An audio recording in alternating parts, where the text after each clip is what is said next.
주신 일교분들께 감사와 격려의 박수 보내도록 하겠습니다. 먼저 드려진 예물 위해서 함께 기도하겠습니다. 하나님, 신년 특별 새벽 기도회로 저희들 모였습니다. 하나님 부어주실 은혜를 사모하고 복음의 능력을 회복하기를 간절히 소원합니다. 주님 앞에 나올 때 빈손으로 나오지 않고 주께서 부어주실 은혜를 기대하며 하나님 앞에 거룩한 예물을 올려드립니다. 일천번째 예물로 감사함금으로 갖가지 기도의 제목을 담아서 하나님 앞에 올려드리는 귀한 예물을 기쁘게 받아주시고 기도 제목 하나하나 주님의 때 주님의 방법으로 아름답게 응답하여 주옵소서.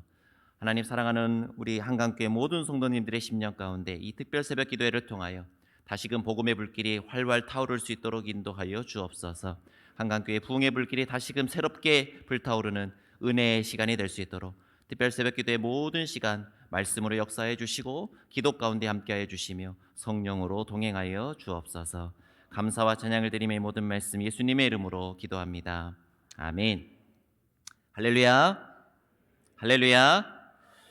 신년맞이 특별 새벽 기도에 나오신 사랑하는 한강교회 성도님들, 그리고 여러 가지 사정으로 이곳에 함께 하시지는 못하셨지만 또 멀리서 온라인으로 함께 기도에 참석하고 계시는 모든 성도님들 심령마다 하나님께서 풍성한 은혜 부어주시기를 주님의 이름으로 축복합니다. 이번 신년 특별 새벽기의 주제가 무엇인지 혹시 아십니까? 2024년 표 그대로 복음의 능력을 회복하라, 이런 주제로 한 주간 특별 새벽 기도를 드리려고 하는데요. 이번 한 주간 드려지는 특별 새벽 기도를 통해서 복음을 바르게 이해하고 또 복음에 붙잡힌 바 되어서 복음의 능력을 회복하여 풍성한 삶을 누리며 살아가는 우리 한강교회 성도님들 다 되시기를 주님의 이름으로 축원합니다.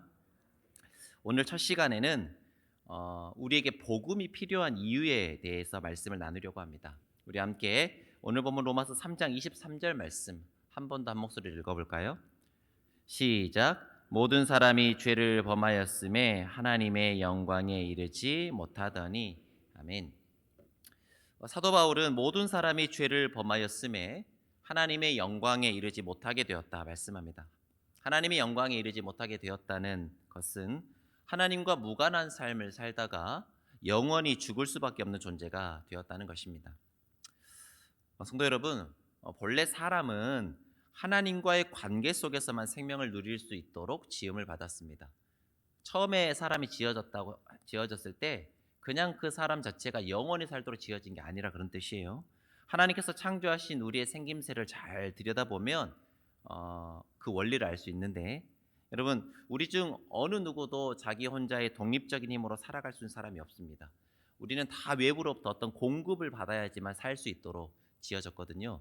여러분 잘 보세요. 우리 뱃속에 무슨 주머니가 있습니까? 밥주머니가 있습니다. 밥주머니. 날마다 밥이 공급되어야지, 음식물이 공급되고 영양분이 공급되어야지 살 수 있죠. 우리 가슴에 어떤 주머니가 있습니까? 공기 주머니가 있죠. 만일 공기 주머니에 산소가 공급되지 않으면 우리는 죽을 수밖에 없습니다. 그런 주머니들이 있다는 것은 원래 사람이 지어질 때 어떻게 지어졌다는 거냐면 외부로부터 공급을 받아서 살도록 지어졌다, 그런 뜻입니다. 여러분, 그리고 그 외부로부터 공급해 주시는 그 근원 되시는 분이 누구십니까? 하나님이신 거예요. 그러니까 원래 사람은 지어질 때부터 누구를 의지하여 살도록 지어졌습니까? 하나님을 의지해서 살도록 지어진 것입니다. 하나님께서 사람을 그렇게 외부 의존적인 존재로 만드신 이유가 있습니다. 그것은 바로 피조물인 사람이 모든 자원의 공급자 되시는 창조주 하나님을 바라고 의지하며 살도록 하나님께서 그렇게 지으신 것입니다. 모든 피조물이 다 그렇듯 사람 역시도 창조주이신 하나님과의 바른 관계 속에서 하나님께서 공급해 주시는 모든 자원들을 받아 누리며 살도록 지어졌습니다. 문제는 창조주이신 하나님과 피조물인 사람 사이의 관계가 끊어졌다는 것입니다. 어떤 것과 같냐면 마치 식물이 그 뿌리로부터 끊어져서 양분과 수분을 공급받지 못하는 것과 같은 상태가 되었다는 것이죠. 여러분, 저 꽃 하나를 제가 이렇게 꺾었다고 해볼까요? 여러분, 그 꽃은 그러면 살아있는 것입니까? 죽어있는 것입니까? 살았으나 죽은 것입니다. 약간의 양분과 수분이 그 꽃에 남아있기 때문에 여전히 살아있는 것처럼 보이고 그래서 그것을 우리가 꽃다발로 이렇게 전달하기도 하고 그렇습니다마는, 그러나 그 잎과 꽃에 남아 있는 양분과 수분이 서서히 말라가면서 시들어가지요. 여러분, 사실상 뿌리로부터 끊어진 것이기에 더 이상 양분과 수분을 공급받을 수 없기 때문에 살았으나 죽은 것입니다. 그런데 바로 그 식물, 곧 뿌리로부터 끊어져서 서서히 죽어가는 그 식물의 처지가 바로 창조주이신 하나님과의 관계가 끊어진 사람의 처지와 흡사합니다. 무한한 자원의 공급자이신 하나님과 연결되어 있을 때 사람은 모든 것에 부족함 없는 풍성한 삶, 곧 영생을 누릴 수 있었습니다. 하지만 하나님과의 관계가 끊어진 인간은 무한한 자원의 공급처를 잃어버렸기 때문에 자신 안에 남아있는 약간의 자원으로 겨우겨우 삶을 연명하다 그 자원이 다 고갈되면 죽을 수밖에 없는 비참한 처지에 놓이고 말았습니다. 오늘 보니까 우리 자녀들 중에서 우리 서아가 나와 있는 것 같아요. 물론 지금 약간 하품하면서 졸려하고 있습니다만은, 여기 있는 사람 중에서 가장 생명력이 넘치는 사람이 누굴까요? 그거 아십니까? 사람이 20살부터 노화가 시작된답니다. 그리고 30살쯤 되면 노화의 증상이 나타난답니다. 피부도 푸석푸석해지고, 그때부터, 그러니까 20살쯤 되는 우리 아이들이 화장해도 약간 어색하거든요. 왜냐하면 화장하지 않아도 얼굴에 생기가 있는 얼굴인데 막 화장이 그래서 막 뜨고 그래요. 근데 30살, 40살 막 되면 어떻습니까? 화장이 엄청 잘 받습니다. 얼굴에 착착 달라붙어요. 왜 그렇습니까? 네, 이제 노화의 증상이 나타나서 그렇습니다. 여러분, 사람은 살아가는 것이 아니라 죽어가는 것입니다. 창조주 하나님과의 관계가 끊어진 사람은 죽어갈 수밖에 없는 것이죠. 성경은 창조주이신 하나님과의 관계가 끊어진 그 상태를 일컬어 뭐라고 부르냐면 죄라고 부릅니다. 성경에서 말하는 죄는 윤리적, 도덕적, 법적 개념이기 이전에 관계적인 개념입니다.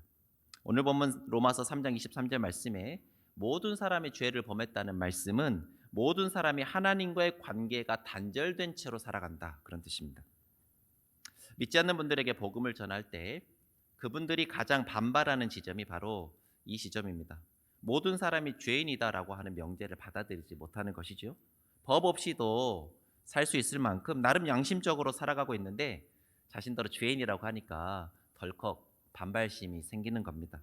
하지만 성경에서 이야기하고 있는 죄는 하나님과의 관계가 끊어져서 하나님과 무관하게 살아가는 그 상태를 죄라고 부릅니다. 하나님과의 관계라는 측면에서 모든 사람은 죄인인 것입니다. 하나님과의 관계가 단절된 사람, 곧 죄인된 사람은 무한한 자원의 공급자이신 하나님으로부터 끊어졌기 때문에 부족한 자원을 부여안고 서서히 죽어가는 존재가 되고 말았습니다. 자기가 가지고 있는 자원들이 서서히 고갈되어 가다 끝내는 다 메말라 버려서 결국 죽고 마는 것이 죄인된 사람의 필연적인 운명입니다. 그래서 로마서 6장 23절에서 사도 바울이 무엇이라고 이야기합니까? 죄의 삭은 무엇이다? 사망이다, 그렇게 선언합니다. 사람이 죄인이라는 말은 피할 수 없는 죽음이라는 질병에 걸렸다, 그런 뜻입니다. 그렇다면 하나님과 사람 사이는 왜 단절된 것일까요? 죄라는 것이 하나님과 인간 사이의 관계 단절이라면 그 관계 끊어짐의 원인은 분명 사람에게 있을 것입니다. 즉, 하나님과 사람 사이가 틀어졌다면 그것은 하나님께서 사람에게 등을 돌리셨기 때문이 아니라 누가 하나님으로부터 등을 돌렸기 때문입니까? 사람이 하나님으로부터 등을 돌렸다, 그런 이야기입니다. 도대체 하나님과 사람 사이에 어떤 일이 있었길래 사람은 자신을 지으신 창조주께 등을 돌리고 죄의 나락으로 떨어진 것일까요? 사람이 하나님께 등을 돌려서 죄의 상태에 빠지게 된 구체적인 정황을 알려면 어디를 보셔야 하냐면 처음 죄가 들어온 창세기 3장의 본문을 살펴볼 필요가 있습니다. 잘 아시는 대로 창세기 3장에는 최초의 사람인 아담과 하와가 하나님의 명을 어기고 에덴 동산 중앙에 있는 선악을 알게 하는 나무의 열매를 따먹은 이야기가 기록되어 있죠. 아담과 하와가 선악과를 따먹었다라는 말은 단순히 하나님의 명을 어겼다, 그것보다 더 큰 의미를 담고 있습니다. 아담과 하와가 선악과를 따먹은 그 배후에 누가 있었느냐? 뱀이 있었습니다. 뱀의 꼬드김이 있었죠. 즉, 아담과 하와가 선악과를 따먹었다라고 하는 것은 하나님의 말씀보다 누구의 이야기를 더 진리로 받아들였다는 것입니까? 뱀의 이야기를 더 진리로 받아들였다는 것입니다. 여러분, 그러면 뱀이 무슨 이야기를 한 걸까요?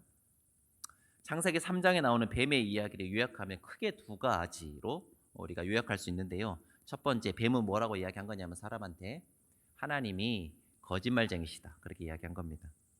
여러분, 창세기 2장 17절에서 하나님은 선악을 알게 하는 나무 열매를 먹으면 어떻게 된다 말씀하셨습니까? 반드시 죽는다, 그렇게 이야기하셨는데 뱀은 뭐라고 이야기하죠? 먹어도 죽지 않는다, 그렇게 이야기했죠. 여러분, 먹으면 죽는다와 먹어도 죽지 않는다라고 하는 두 말이 다 참일 수는 없죠. 한쪽이 참이면 한쪽은 거짓일 것이고 이쪽이 참이면 이쪽이 거짓일 거예요. 그런데 여러분, 뱀이 앞으로 내가 지금부터 너에게 거짓말을 할 테니까 잘 버텨봐 이러면서 이야기했겠습니까? 내 말이 진짜야 라고 달콤하게 속삭였겠죠. 그런데 그 뱀의 말을 사람이 받아들였어요. 그렇다는 것은 뱀이 뭐라고 이야기하는 이야기를 받아들인 것이냐면 하나님이 너에게 거짓말하신 거야 라고 하는 말을 받아들였다는 것입니다. 그 사람에게 하나님이 거짓말쟁이시라는 의심을 불어넣는 것, 이것이 뱀의 첫 번째 목적이었습니다. 자, 그렇게 일단 사람 안에 하나님에 대한 의심을 불러일으키는 데 성공한 뱀은 그 다음 단계, 두 번째 단계를 진행시키는데요. 하나님이 거짓말하셨을 수도 있다고 의심하고 있는 사람에게 뱀이 뭐라고 질문을 하는 거냐면, 그렇다면 하나님이 왜 너희에게 거짓말하신 것일까? 라는 질문을 던진 겁니다. 이 질문이 사람을 넘어뜨린 회심의 일격이었습니다. 왜냐하면 그 질문은 사람 안에 일어난 하나님에 대한 의심과 오해를 증폭시키는 질문이었기 때문입니다. 뱀은 사람에게 그 질문을 던진 다음에 마치 큰 비밀을 알려주는 양 그 질문에 대한 답을 이렇게 말하는데요. 창세기 3장 5절 말씀을 제가 읽어드리겠습니다. 너희가 그것을 먹는 날에는 너희 눈이 밝아져 하나님과 같이 되어 선악을 알 줄 하나님이 아심이니라. 누구와 같이 돼요? 하나님과 같이 돼요. 뱀의 이야기를 풀어보면 이런 말이 됩니다. 저 선악을 알게 하는 나무의 열매는 엄청 좋은 건데 하나님이 그것을 너희에게는 주고 싶지 않으셨던 거야. 하나님 그 좋은 것 혼자 독차지하고 싶으셨던 거야. 너희가 저 열매를 먹으면 하나님처럼 될 텐데 그러면 하나님이 너희를 부려먹을 수가 없게 돼, 더 이상. 사실 말이 나와서 하는 말인데 하나님이 너희를 만드신 것은 너희를 사랑해서 만드신 게 아니야. 너희를 부려먹기 위해서 만드신 거야. 하나님이 만약 정말 너희를 사랑하신다면 하나님처럼 되게 할 수 있는 저 좋은 거 너희한테 안 주셨겠니? 이렇게 이야기하는 거예요, 뱀이. 이게 결정타였습니다. 이 말을 듣고 난 다음에 사람이 눈을 들어서 선악을 알게 하는 나무 열매를 보니까 어떻게 보였습니까? 먹음직도 하고 보암직도 하고 지혜롭게 할 만큼 탐스럽게 보였습니다. 이 말은 뱀이 한 말이 아주 그럴듯하게 아주 엄청 달콤하게 사람의 귀에 들렸다. 내 귀에 캔디 이렇게 들렸다, 그 말이에요. 여러분, 사람이 선악을 알게 하는 나무의 열매를 따먹었다라고 하는 것은 하나님의 말씀보다 누구의 이야기를 더 진리로 받아들였다는 것입니까? 뱀의 이야기를 더 진리로 받아들였다, 그런 뜻입니다. 뱀의 이야기를 진리로 받아들였다는 것은 무엇을 믿게 되었다는 이야기냐면 하나님이 자신을 만드신 하나님이 자신을 더 이상 사랑하지 않는다, 우리를 더 이상 사랑하지 않는다라는 사실을 믿었다는 것입니다. 더 나아가 하나님이 자신들을 부려먹으려고 만드신 폭군과도 같은 하나님이시다, 그렇게 오해하게 되었다는 것입니다. 아무리 뜨겁게 사랑했던 연인이라 할지라도 상대방이 더 이상 나를 사랑하지 않는다 여겨지면 헤어질 수밖에 없겠지요. 사탄의 속임수에 넘어가 하나님의 사랑을 의심하게 되고 하나님을 무섭고 두려운 하나님으로 오해하게 된 사람은 결국 하나님으로부터 등을 돌린 채 죄악의 노예가 되어 평생 죽음에 매어 살아가다 결국은 영원한 멸망에 이르고 마는 비참한 처지가 되고 말았습니다. 그리고 사람이 죄인이 된 결과 이 세상은 악이 넘실대는 지옥과 같은 세상이 되고 만 것이죠. 하지만 창조주 하나님은 결코 좌절하거나 포기하지 않으시고 죄악으로 가득한 이 세상을 구원하기로 결정하셨습니다. 하나님께서 이 세상을 구원하시겠다라고 하는 것은 무슨 문제를 해결하시겠다는 것이냐면 사람의 죄의 문제, 곧 하나님과 사람 사이에 틀어진 관계의 문제를 해결하시겠다는 것입니다. 문제는 하나님을 향한 사람의 마음이 심히 뒤틀려 있다는 것입니다. 끊임없이 하나님의 사랑을 의심하고 오해하는 그 왜곡된 마음의 문제를 해결하지 않고서는 이 뒤틀린 관계를 복원하고 회복할 길이 없더라 말이죠. 하나님께서 사람을 구원하시고 세상을 구원하고자 하신다면 하나님을 향한 이 사람들의 이 지독한 의심과 오해를 반드시 해결하셔야만 했습니다. 그래서 하나님께서 누구를 보내셨습니까? 독생자 예수 그리스도를 세상에 보내신 것입니다. 하나님이 세상을 이처럼 사랑하사 누구를 보내셨으니? 독생자를 주셨으니. 자신의 독생자를 내어주시는 극도의 충격요법이 아니고서는 사람들 향한 당신의 그 절절한 사랑의 마음을 증명할 길이 없으셨기에 하나님은 독생자 예수 그리스도를 십자가에 내어주신 것입니다. 로마서 5장 8절에 이런 말씀이 있죠. 우리 로마서 3장 23절 펼쳐 있으니까요. 한두 장 넘기면 로마서 5장 8절이 나오지 않습니까? 신약 245쪽에 기록되어 있는데 우리 함께 로마서 5장 8절 말씀 읽어볼까요? 함께 읽겠습니다. 시작. 우리가 아직 죄인 되었을 때에 그리스도께서 우리를 위하여 죽으심으로 하나님께서 우리에 대한 자기의 사랑을 확증하셨느니라. 여러분, 우리가 아직 죄인 되었을 때라는 말은 아까 나눈 설교 말씀에 따르면 어떤 상태라는 말입니까? 하나님과 우리 사이의 관계가 어떻게 되었을 때? 끊어져 있을 때, 단절되어 있을 때, 그런 말이죠. 우리가 하나님의 사랑을 거절하고 있을 때, 그런 뜻입니다. 그런데 우리가 죄인이기 때문에 하나님의 사랑을 의심하고 오해하면서 하나님으로부터 등을 돌리고 있기 때문에 하나님께서 자기의 사랑을 뭐 하셔야 했다고요? 확증하셔야 했습니다. 확실히 증명해 보이셔야 했다. 그런 말입니다. 왜요? 믿지 않으니까요. 믿게 하기 위해서는 그 사실을 증명해 보이셔야 했던 것이죠. 하나님에 대한 의심과 오해로 똘똘 뭉쳐 있었던 그 사람의 마음을 돌이키시기 위해서 하나님은 자기의 심장을 꺼내 보이셔야 했던 것입니다. 하나님이 어떻게 자신의 사랑을 확증하셨습니까? 그리스도께서 우리를 위하여 죽으심으로 하나님은 우리를 향하신 자신의 사랑을 확증하셨습니다. 아무리 누군가를 절저히 사랑한다고 하더라도 자신의 목숨 내어주면서까지 사랑하기란 여간 어려운 일이 아닙니다. 여러분, 혹여나 누구를 위해서 내 자신의 목숨을 그 사람을 사랑하기 때문에 내어줄 수 있다고 해봅시다. 그런데 여러분, 그 사람을 위해서 내 자식의 목숨 내어줄 수 있겠습니까? 불가능한 일이죠. 그것은 있을 수 없는 일입니다. 그런데 하나님께서 그렇게 하셨습니다. 독생자를 내어주신 사랑 보여주시면서 여러분, 우리 생각으로 짐작도 안 되고 상상도 할 수 없으나 어렴풋이나마, 왜냐하면 사람 안에 자식에 대한 사랑이 다 있지 않습니까? 그러니까 그 사랑에 빗대어 보면 하나님의 사랑이 얼마나 큰 것인지를 우리가 미루어 짐작해 볼 수 있기 때문에 하나님이 독생자를 내어주시는 그 엄청난 결단을 하시고 그 충격요법을 통해서만 우리가 하나님의 사랑을 알 수 있기 때문에 자신의 독생자를 우리를 위하여 내어주신 것입니다. 사랑하는 성도 여러분, 무엇이 복음입니까?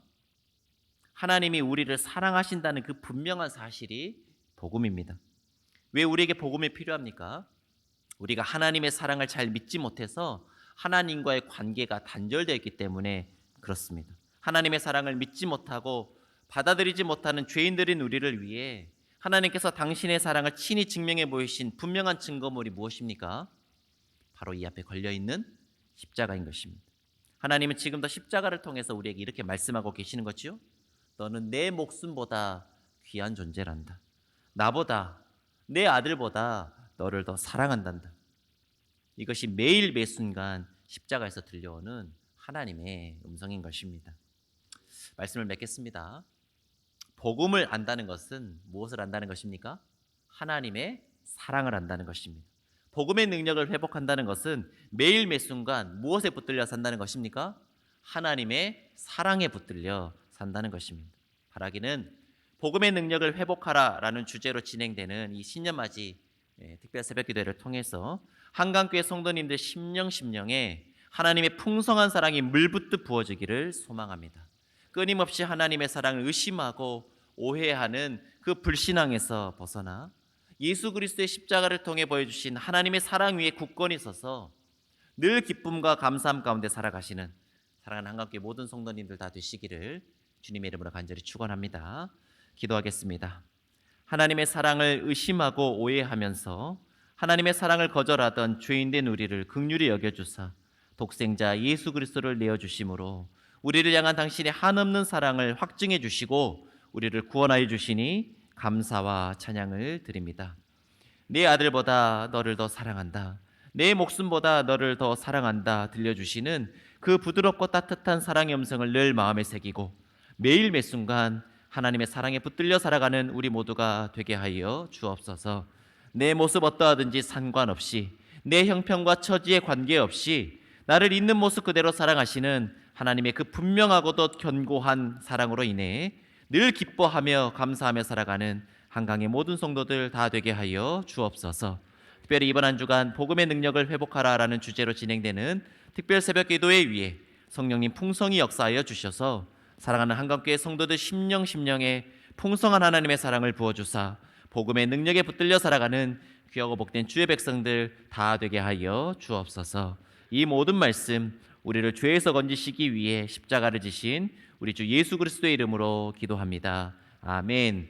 하늘에 계신 우리 아버지, 아버지의 이름을 거룩하게 하시며 아버지의 나라가 오게 하시며 아버지의 뜻이 하늘에서와 같이 땅에서도 이루어지게 하소서. 오늘 우리에게 일용할 양식을 주시고 우리가 우리에게 잘못한 사람을 용서하여 준 것 같이 우리 죄를 용서하여 주시고 우리를 시험에 빠지지 않게 하시고 악에서 구하소서. 나라와 권능과 영광이 영원히 아버지의 것입니다. 아멘. 우리 찬송가 304장 말씀 생각하시면서 함께 찬양하겠습니다. 그 크신 하나님의 사랑 우리 찬양하겠습니다.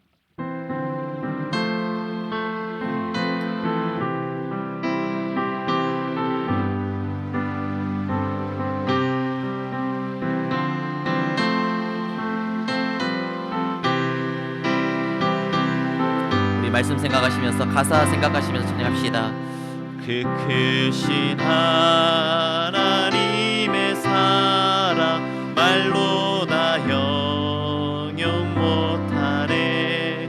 저 높고 높은 별을 넘어 이 낮고 낮은 땅 위에 죄범한 영혼 구하려 아들 보내사 화목제물 삼으시고 죄 용서하셨네. 하나님 크신 사랑을 측량나 못하네. 영원히 않는 사랑 성도여 찬양. 괴로운 시절 지나가고 괴로운 시절 지나가고 땅 위에 영화 쇠할 때 주 믿지 않던 영혼들은 큰 소리 외쳐 주 믿는 성도들에게 큰 사랑 베푸사 우리의 죄 사했으니 그네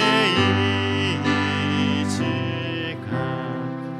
하나님 크신 사랑을 측량다 영원히 변치 않는 사랑 성도여 찬양. 하늘을 두루마리 삼고 하늘을 두루마리 삼고 하나를 먹물 삼아도 한없는 하나님의 사랑 다 기록할 수 없겠네. 하나님의 크신 사랑 그 어찌 닿았을까. 저 하늘 높이 쌓아도 채우지. 우리 한번 찬양할까요? 하나님 크신 사랑을, 하나님 크신 사랑을 증량나 못하네. 영원히 변치 않는 사랑 성도여 참. 우리 한 번 더 찬양합시다.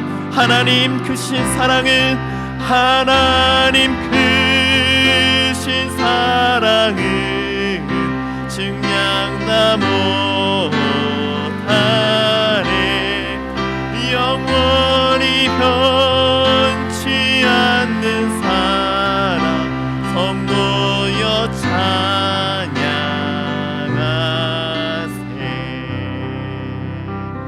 아멘.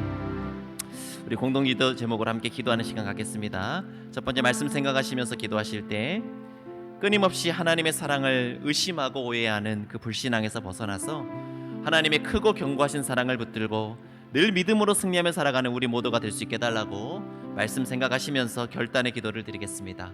두 번째, 우리 질고와 환난 가운데 있는 성도들을 위해서 계속해서 기도해 주시기를 바랍니다. 육체적인 질병으로, 특히 암으로 고통 가운데 있는 성도들, 수술을 앞두고 있는 성도들이 있습니다. 이름 생각하시면서 이름 불러가면서 기도해 주시기를 바라고, 경제적인 어려움 가운데 있는 성도들, 또 관계의 어려움 가운데 있는 성도들, 고통 가운데 있는 우리의 한강의 성도들이 하나님께서 부어주시는 치유와 회복의 온청 온전히 누릴 수 있게 해달라고, 복음의 능력으로 승리하며 살아갈 수 있게 해달라고 우리 고난 중에 있는 성도들을 위해서 중보 기도해 주시기를 바랍니다. 마지막 교회를 위해서 기도하실 때 한강교회가 복음의 능력을 회복하고 복음의 능력에 붙들린 바 되어서 이촌에서 지구촌까지 복음을 전하는 이 복된 사명을 끝까지 잘 감당하는 복된 교회 되게 해달라고 기도해 주시기를 바랍니다. 한강교회 새로운 회복과 부흥이 일어나게 하여 주옵소서. 한강교회를 통해 날마다 구원받는 사람들이 더하여지게 하여 주옵소서. 온 성도들이 복음의 능력으로 새로워져서 늘 기쁨과 감사가 넘치는 행복한 교회가 되게 해달라고 우리 교회를 위해서도 뜨겁게 기도해 주시기를 바랍니다. 나눠드린 기도 제목 가지고 함께 기도하신 후에 각자 가지고 나오신 개인의 기도 제목 가지고 기도하시다가 자유롭게 기도하시면 되겠습니다. 우리 주여 한번 부르고 기도할까요? 주여,